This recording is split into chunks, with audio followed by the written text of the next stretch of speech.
Terminou nesta sexta-feira a COP29 em Baku, lá no Azerbaijão. Mas na prática as discussões e as divergências quanto ao texto final continuam e devem avançar mais um dia, já que o texto desagradou tanto os países ricos quanto as nações em desenvolvimento.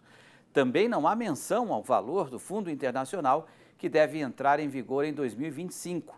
Os detalhes com a enviada especial a Baku, Michele Jardim.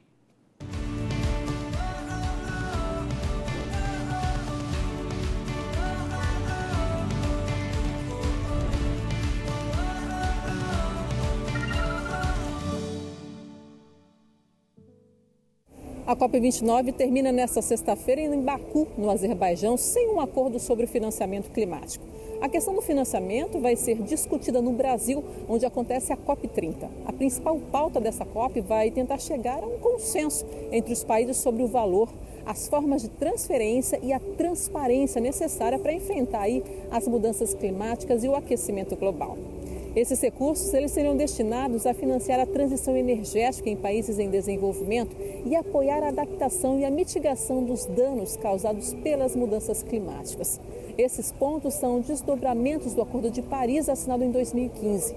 Atualmente, o valor disponível para financiar essas ações é de 100 bilhões de dólares, cerca de 575 bilhões de reais. Mas o valor necessário é de pelo menos 1 trilhão de dólares, aproximadamente 574 trilhões de reais, para atender às necessidades dos países em desenvolvimento. No entanto, os países desenvolvidos estão oferecendo apenas 200 bilhões de dólares, cerca de 1,14 trilhão de reais, o que torna difícil alcançar um acordo. Outro problema da COP29 foi a ausência de grandes líderes mundiais, o que reduziu a relevância do evento. Muitos líderes estavam no Brasil para acompanhar a reunião do G20, que começou na última segunda-feira no Rio de Janeiro. A coincidência das datas entrega que o G20 e o COP20 gerou uma concorrência pela atenção global. Durante as 2 semanas de evento, o Brasil mostrou seu potencial para sediar a COP30, destacando várias iniciativas do setor produtivo, como o convênio entre o Fundo JBS pela Amazônia e o Banco da Amazônia, voltado para o apoio aos pequenos produtores da região. As cooperativas também ganharam destaque, demonstrando que a proximidade com o campo, com o setor produtivo, pode ser fundamental para a mudança de paradigma no enfrentamento das mudanças climáticas. Ficou claro também o que é possível produzir de forma sustentável, garantindo segurança alimentar e proteção ao meio ambiente, coisa que o Brasil sabe fazer e faz bem feito. A expectativa agora é que a COP30 no Brasil enfrente questões ainda mais complexas relacionadas ao clima, o que representaria um desafio maior do que o da COP29. E a COP29 é assunto do comentário dessa semana do sócio fundador da consultoria Critério, Kleber Benvenu. Boa noite, Kleber. Boa noite, amigos do Rural Notícias. Olha, a COP29 no Azerbaijão termina nessa sexta e o Rio Grande do Sul está lá representado pela secretária do Meio Ambiente aqui do estado, a Marjorie Kaufmann, que foi falar sobre energia renovável e os estudos de um plano de transição energética justa do estado. Hoje, mais de 80% da energia elétrica instalada no Rio Grande do Sul vem de fontes renováveis, mas o governo quer mais, inclusive contratou uma consultoria para mapear outras vocações e oportunidades. O hidrogênio verde está entre elas, segundo disse a secretária. Houve lá também troca de experiências sobre mudanças climáticas com países como Nigéria, Estados Unidos e Coreia. O governador Eduardo Leite, que está na China e no Japão, também tratou desse assunto. Então, está em curso aqui pelo governo do estado o que se chama de Plano Rio Grande, que organiza toda a estratégia de recuperação do Rio Grande do Sul. Mas, além disso, a estratégia justamente de resiliência climática.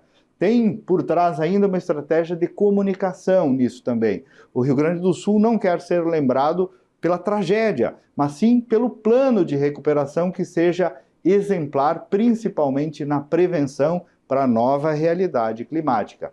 E também não podemos agora cair em alarmismos climáticos. Esse é outro risco, como disse nos últimos dias o prefeito de Mussum, Matheus Trojan, que foi uma das cidades mais atingidas aqui no estado.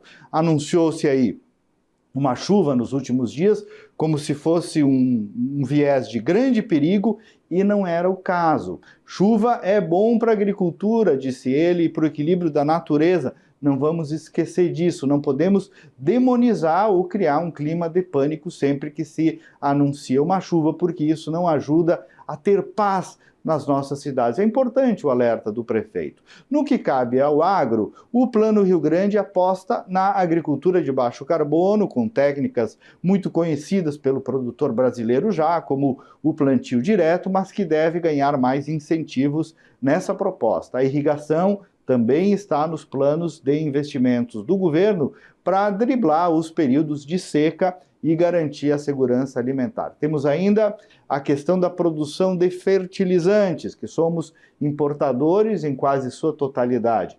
Existe a oportunidade de produzirmos, por exemplo, NPK em solo gaúcho via projetos de minas licenciadas e estudos a partir do carvão, que usam tecnologias limpas de captura e uso do armazenamento do carvão.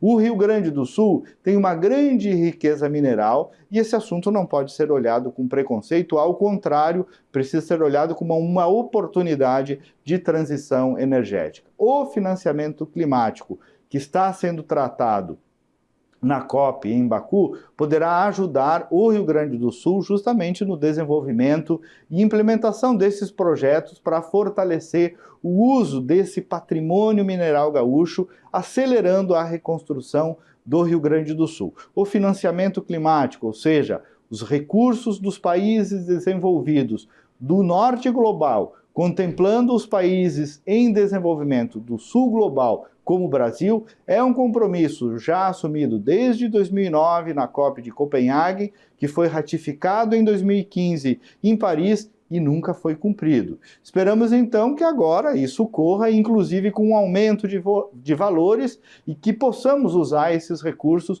justamente para projetos da transição energética, usando os nossos patrimônios, inclusive o mineral, o que ainda por cima vai movimentar a economia gaúcha e brasileira.